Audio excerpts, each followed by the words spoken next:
পাকিস্তান চীনের কোনো সাধারণ বন্ধু নয়, একেবারে পরীক্ষিত বন্ধু।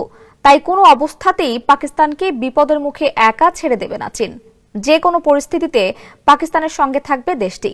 ভারতের সঙ্গে উত্তেজনার মধ্যেই পাকিস্তানকে ভয়ঙ্কর ক্ষেপণাস্ত্র সরবরাহ করেছে বেইজিং।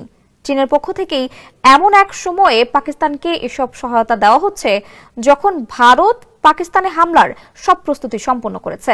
হঠাৎ করে পাকিস্তানের দিকে চীনের হাত বাড়িয়ে দেওয়ায় হামলা চালাতে ভয় কাঁপছে ভারত। বিস্তারিত দেখুন ডেস্ক রিপোর্টে। জম্মু ও কাশ্মীরের পেহেলগামে সাম্প্রতিক সন্ত্রাসী হামলার পর ভারত ও পাকিস্তানের মধ্যে কার্যত যুদ্ধ অবস্থা সৃষ্টি হয়েছে।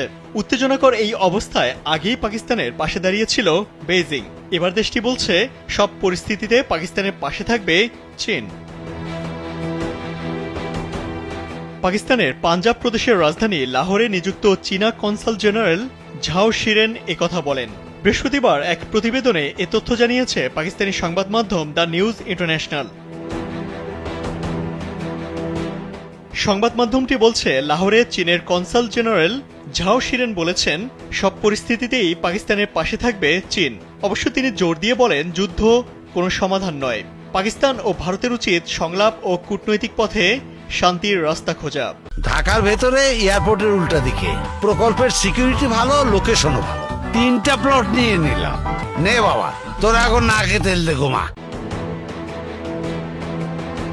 লাহোরে পাকিস্তান পিপলস পার্টির কেন্দ্রীয় পাঞ্জাব শাখার নেতাদের সঙ্গে এক উচ্চ পর্যায়ের বৈঠকে তিনি এই কথা বলেন। বৈঠকটি অনুষ্ঠিত হয় পিপিপি কেন্দ্রীয় পাঞ্জাবের অর্থ সম্পাদক আহমদ জাওয়াদ রানার বাসভবনে। ঝাও আরও বলেন, চীনের সঙ্গে পাকিস্তানের সম্পর্ক কৌশলগত সহযোগিতা, অর্থনৈতিক উন্নয়ন ও নিরাপত্তা অবকাঠামোতে দীর্ঘদিনের। তিনি স্পষ্টভাবে জানান, চীন পাকিস্তানের সঙ্গে ছিল, আছে এবং ভবিষ্যতেও থাকবে, বিশেষ করে নিরাপত্তা, কৌশলগত সহযোগিতা ও অর্থনৈতিক উন্নয়নের ক্ষেত্রে।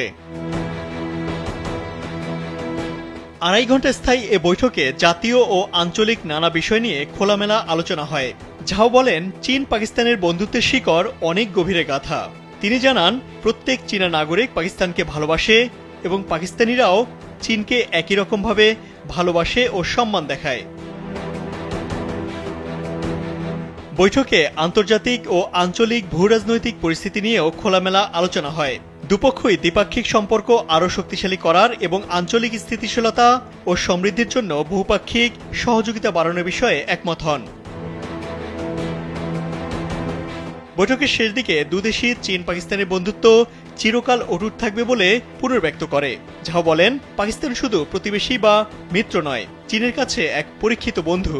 তিনি আরও বলেন, পারস্পরিক শ্রদ্ধা ও কৌশলগত সহযোগিতাই আমাদের সম্পর্কের ভিত্তি। ইমতিয়াজ আহমেদ, কালবেলা।